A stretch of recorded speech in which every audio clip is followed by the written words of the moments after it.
Hi ಎಲ್ರಿಗೂ ನಮಸ್ಕಾರ. ನಾನಿವತ್ತು ಬಂದಿರೋದು ಕರ್ನಾಟಕ ರಾಜ್ಯದ ಮೈಸೂರು ಜಿಲ್ಲೆಯಲ್ಲಿ ಒಂದು ತಾಲೂಕಾಗಿರುವಂತಹ ನಂಜನಗೂಡಿನಲ್ಲಿ ನೆಲೆಸಿರುವಂತಹ ನಂಜುಂಡೇಶ್ವರ ದೇವಸ್ಥಾನಕ್ಕೆ. ಇದು ಸುಮಾರು ಮೈಸೂರಿನಿಂದ 23 ಕಿಲೋಮೀಟರ್ ದೂರದಲ್ಲಿದೆ. ಕರ್ನಾಟಕ ರಾಜ್ಯ ದಕ್ಷಿಣ ಭಾರತದ ಹಿಂದೂ ತೀರ್ಥಯಾತ್ರೆಯ ಪಟ್ಟಣವಾದ ನಂಜನಗೂಡಿನಲ್ಲಿರುವ ಪುರಾತನ ದೇವಾಲಯ ಇದು ಆಗಿದೆ. ಶಿವನನ್ನು ನಂಜುಂಡೇಶ್ವರ, ಶ್ರೀಕಂಠೇಶ್ವರ ಅಂತ ಕೂಡ ಕರೀತಾರೆ.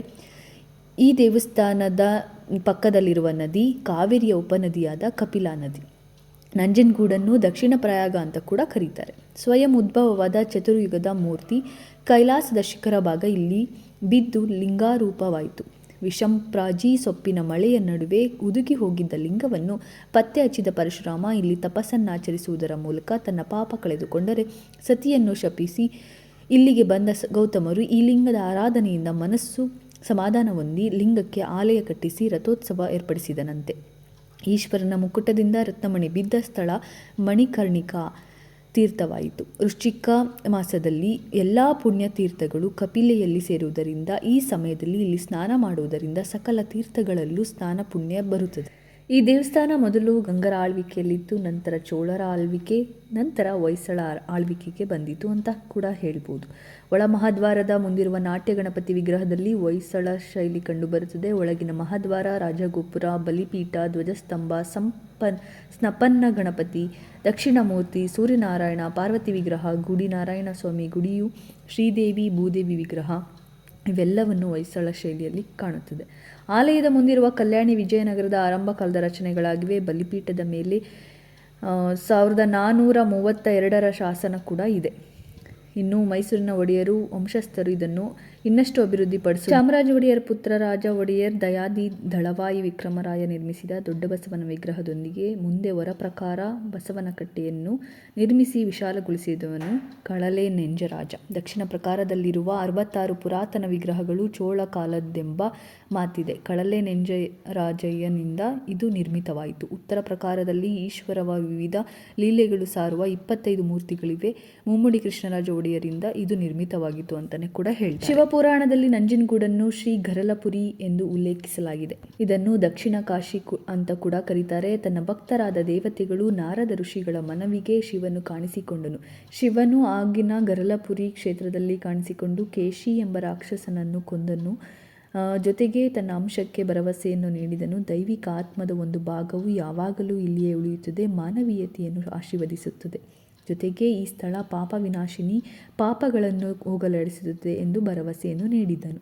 ನಂಜನಗೂಡಿನ ಶ್ರೀಕಂಠೇಶ್ವರ ಪ್ರಾರ್ಥಿಸುವ ಪ್ರತಿಯೊಬ್ಬ ಮನುಷ್ಯನು ಪವಿತ್ರ ಕಪಿಲಾ ನದಿಯಲ್ಲಿ ಸ್ನಾನ ಮಾಡಿದ ನಂತರ ಪಾಪಗಳನ್ನು ತೊಡೆದು ಹಾಕುತ್ತಾನೆ ಎಂದು ಹೇಳಿ ಆಶೀರ್ವದಿಸುತ್ತಾನೆ. ಇನ್ನೊಂದು ಪುರಾಣದ ಪ್ರಕಾರ ಪರಶುರಾಮರು ಮಾತೃಹತ್ಯೆಯ ದೋಷದಿಂದ ಪಾಪವನ್ನು ತೊಡೆದು ಹಾಕಲು ಯೋಚನೆ ಮಾಡಬೇಕಾದ್ರೆ ನಾರದ ಮುನಿಗಳ ಸಲಹೆಯಂತೆ ನಂಜುಂಡೇಶ್ವರ ದೇವಸ್ಥಾನಕ್ಕೆ ಹೋಗಿ ಪ್ರಾರ್ಥಿಸಲು ಬರ್ತಾ ಇರಬೇಕಾದ್ರೆ ಶಿವ ಪ್ರತ್ಯಕ್ಷನಾಗಿ ಶಿವನನ್ನು ಒಂದು ಮಂಟಪ ಕಟ್ಟಿಸಿ ಪೂಜೆ ಮಾಡೋದಕ್ಕೆ ತಿಳಿಸ್ಕೊಡ್ತಾರೆ. ಆಗ ಅಲ್ಲಿಂದ ಕೊಡಲಿಯಲ್ಲಿ ಪೊದೆಗಳನ್ನು ತೆರವುಗೊಳಿಸಬೇಕಾದ್ರೆ ಅಲ್ಲಿ ಇರುವಂತಹ ಲಿಂಗಕ್ಕೆ ಕೊಡಲಿ ತಾಗಿ ರಕ್ತಸ್ರಾವವಾಗ್ತಿರುತ್ತೆ. ಮತ್ತೆ ಪಾಪ ಮಾಡಿದೆ ಅಂತ ಹೇಳಿ ಯೋಚನೆ ಮಾಡಬೇಕಾದ್ರೆ ಶಿವ ಪ್ರತ್ಯಕ್ಷನಾಗಿ ಅಲ್ಲೇ ಇರುವಂತಹ ಮಣ್ಣನ್ನು ಒದ್ದೆ ಬಟ್ಟಿನಿಂದ ಹಾಕಿ ಲೇಪಿಸಿ ಅದನ್ನು ಮೇಲೆ ಹಾಕೋದಕ್ಕೆ ಹೇಳ್ತಾನೆ. ಆಗ ರಕ್ತಸ್ರಾವ ಕಡಿಮೆ ಆಗುತ್ತೆ. ಅದಕ್ಕೋಸ್ಕರ ಈಗಲೂ ಕೂಡ ನಂಜನಗೂಡಿನಲ್ಲಿ ಆ ಮಣ್ಣಿನಲ್ಲಿ ತುಂಬ ಅಪಾರವಾದ ಗುಣಪಡಿಸುವ ಒಂದು ಔಷಧಯುಕ್ತ ಮಣ್ಣು ಅಂತಲೇ ಹೇಳ್ಬೋದು. ಅಷ್ಟು ಶಕ್ತಿ ಇದೆ ಅಂತ ಕೂಡ ಹೇಳ್ತಾರೆ. ಆದ್ದರಿಂದ ಅಲ್ಲಿಯೇ ದೂರದಲ್ಲಿ ಪರಶುರಾಮನ ಒಂದು ದೇವಸ್ಥಾನ ಕೂಡ ಇದೆ. ಅವರ ಪಾಪ ವಿಮೋಚನೆಗಳನ್ನು ನಂತರ ಮಾಡಿದ್ರು ಅಂತ ಕೂಡ ಹೇಳ್ತಾರೆ. ಹಾಗೆಯೇ ಶಿವನು ಪಾರ್ವತಿ ದೇವಿಯನ್ನು ಇಲ್ಲಿಗೆ ಕರೆದುಕೊಂಡು ಬಂದಾಗ ಕಬಿನಿ ನದಿಯೊಳಗೆ ಅಂದರೆ ಕಪಿಲಾ ನದಿಯೊಳಗಡೆ ಅವರ ಮಣಿ ರತ್ನದ ಮಣಿ ಕಿರೀಟದಲ್ಲಿರೋದು ಬಿದ್ದೋಗುತ್ತೆ. ಅದಕ್ಕೋಸ್ಕರ ಮಣಿಕರ್ಣಿಕಾ ಘಾಟ್ ಅಂತ ಕೂಡ ಇದನ್ನು ಕರೀತಾರೆ. ಇನ್ನು ಅಲ್ಲಿರುವಂತಹ ಶಿವಲಿಂಗದ ಬಗ್ಗೆ ಹೇಳಬೇಕು ಅಂದರೆ 3 ಅಡಿ ಎತ್ತರದ ನಯವಾದ ಕೃಷ್ಣಶಿಲೆಯಿಂದ ರೂಪುಗೊಂಡಿದೆ. ಬ್ರಹ್ಮಸೂತ್ರದ ಲಕ್ಷಣಗಳಿಂದ ಇದನ್ನು ವಿಜಯನಗರದ ಆರಂಭ ಕಾಲದೆಂದು ಗುರುತಿಸಬಹುದು. ಪರಶುರಾಮರು ಕೊಡಲಿಯಿಂದ ತಾಗಿದ್ದರಿಂದ ಅರ್ಧಚಂದ್ರಾಕೃತಿಯ ಗುರುತು ಕೂಡ ಈಗಲೂ ಕಾಣಿಸುತ್ತೆ. ಇನ್ನು ಆದಿಕೇಶವ ಬಗ್ಗೆ ಹೇಳಬೇಕು ಅಂದರೆ 2.5 ಅಡಿ ಎತ್ತರದ ಜನಾರ್ದನ ವಿಗ್ರಹ. ಅದರ ಗರ್ಭಗುಡಿಗಳು ನಂಜುಂಡೇಶ್ವರನ ಗರ್ಭಗುಡಿಗಿಂತಲೂ ಪುರಾತನವಾಗಿದ್ದು ನಂಜುಂಡೇಶ್ವರನ ಆಲೆಗಿಂತ ಮೊದಲೇ ಇಲ್ಲಿ ನಾರಾಯಣನ ಗುಡಿ ಇದೆ. ನಂತರ ನಂಜುಂಡೇಶ್ವರನ ಗುಡಿ ನಿರ್ಮಾಣವಾಗಿ ಕ್ರಮೇಣ ನಂಜುಂಡೇಶ್ವರನ ಪ್ರಭಾವ ಹೆಚ್ಚಿ ಆಲಯ ವಿಸ್ತಾರವಾದಾಗ 2 ಗುಡಿಗಳು ಒಂದೇ ಆವರಣಕ್ಕೆ ಸೇರಿ ಹೋದಂತಾಗಿದೆ. ಪಾರ್ವತಿ ದೇವಿಯ ದೇವಸ್ಥಾನದಲ್ಲಿ ವಿಜಯನಗರದ ಶೈಲಿಯ 4.5 ಅಡಿ ಎತ್ತರದ ವಿಗ್ರಹ, ತಾಳಿ, ಕಂಠಿಹಾರ, ಭುಜಕೀರ್ತಿ, ಕೈಕಡಗ, ಕಾಲುಂದಗೆ, ಕರಂಡ ಶೈಲಿಯ ಮುಕುಟಾಲಂಕಾರಗಳಿವೆ. ಜೊತೆಗೆ ಶ್ರೀಚಕ್ರವು ಕೂಡ ಅಲ್ಲಿಯೇ ಇದೆ.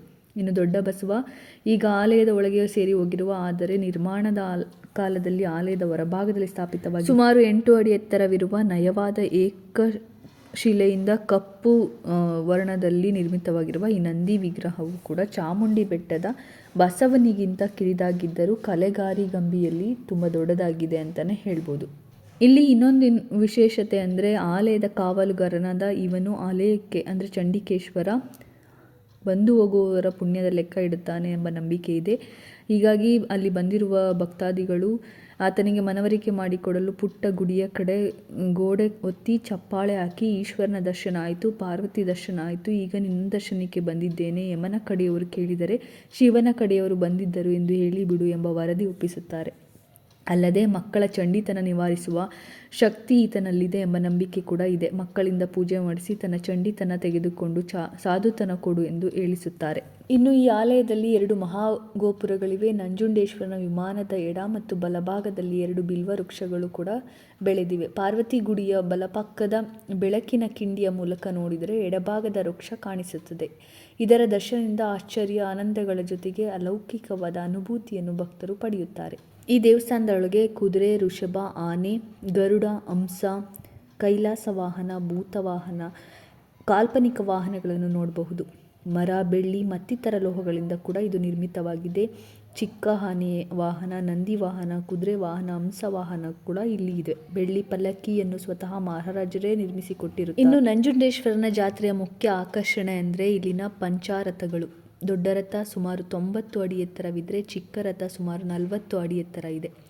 40 ಅಡಿ ಎತ್ತರದ ಬೆಳ್ಳಿ ರಥವನ್ನು ಕೂಡ ಮಾಡಿಸಲಾಗಿದೆ. ದೊಡ್ಡ ರಥ ಅಮ್ಮನವರ ರಥಗಳೆರಡೂ ಪುರಾತನವಾದವು, ಗೌತಮ ರಥಗಳೆಂದೇ ಪ್ರಸಿದ್ಧವಾಗಿದೆ. ಇನ್ನು ದೇವಸ್ಥಾನದ ಬಗ್ಗೆ ಹೇಳಬೇಕು ಅಂದರೆ ದೇವಸ್ಥಾನದ ಸ್ವಲ್ಪ ದೂರದಲ್ಲೇ ನಿಮಗೆ ಬಸ್ ಸ್ಟಾಪ್ ಕೊಡುತ್ತೆ. ಓನ್ ವೆಹಿಕಲ್ಸ್ ಏನಾದ್ರು ಬಂದಿದ್ದರೆ ಪಾರ್ಕಿಂಗ್ ಫೆಸಿಲಿಟಿ ಕೂಡ ಅವೈಲೇಬಲ್ ಇದೆ. ಜೊತೆಗೆ ಪ್ರತಿದಿನ ನಿಮಗೆ ಮಧ್ಯಾಹ್ನದ ಊಟದ ವ್ಯವಸ್ಥೆ ಕೂಡ ಅಲ್ಲಿ ಇರುತ್ತೆ, ಆರಾಮಾಗಿ ಹೋಗ್ಬೋದು. ಇನ್ನು ಏನಾದರೂ ಹರಕೆ ಸೇವೆಗಳನ್ನ ಹೊತ್ತಿದ್ರೆ ನದಿಯಲ್ಲಿ ಸ್ನಾನ ಕೂಡ ಮಾಡೋದಕ್ಕೆ ಅವಕಾಶ ಇರುತ್ತೆ. ಮುಡಿ ವ್ಯವಸ್ಥೆ ಎಲ್ಲವೂ ಇರುತ್ತೆ. ಏನಾದರೂ ಹರಕೆದು ಹೊತ್ತಿದ್ರೋ ಅಲ್ಲಿ ಬಂದು ಇದು ಮಾಡ್ಕೋಬೋದು.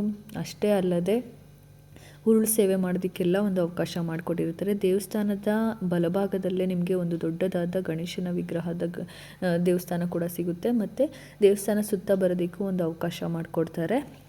ಕಾರ್ತಿಕ ಮಾಸದಲ್ಲಿ ತುಂಬ ರಶ್ ಇರ್ತಾರೆ. ದೀಪ ಹಚ್ಚೋರು ಕೂಡ ಹಚ್ಬೋದು. ಅಲ್ಲೇ ಮುಂದೆ ದೇವಸ್ಥಾನದ ಮುಂದೆನೇ ಅದಕ್ಕೂ ಕೂಡ ಅವಕಾಶ ಮಾಡಿಕೊಟ್ಟಿರ್ತಾರೆ. ಹುಣ್ಣಿಮೆ ದಿನದಲ್ಲೂ ಕೂಡ ಎಷ್ಟೋ ಜನ ತುಂಬ ಭಕ್ತಾದಿಗಳು ಅಲ್ಲಿಗೆ ಬರ್ತಾರೆ.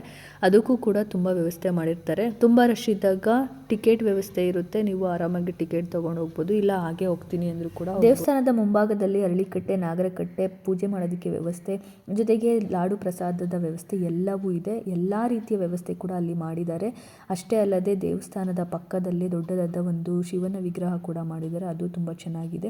ಅಲ್ಲಿ ಫೇಮಸ್ ಅಂದರೆ ಬೆಲ್ಲ, ಮಲ್ಲಿಗೆ ಹೂವು ಎಲ್ಲ ಥರನೂ ಇದೆ. ಅದು ಕೂಡ ಅಲ್ಲೇ ಸಿಗುತ್ತೆ. ಅದನ್ನು ಖಂಡಿತ ಮಿಸ್ ಮಾಡದೆ ತಗೊಳ್ಳಿ ಅಂತ ಹೇಳ್ತಾ ಈ ವಿಡಿಯೋ ನಿಮ್ಗೆ ಇಷ್ಟ ಆಗಿದ್ದರೆ ಲೈಕ್ ಮಾಡಿ, ಶೇರ್ ಮಾಡಿ, ಸಬ್ಸ್ಕ್ರೈಬ್ ಮಾಡಿ ನನ್ನ ಚಾನಲ್ನ. Thank you.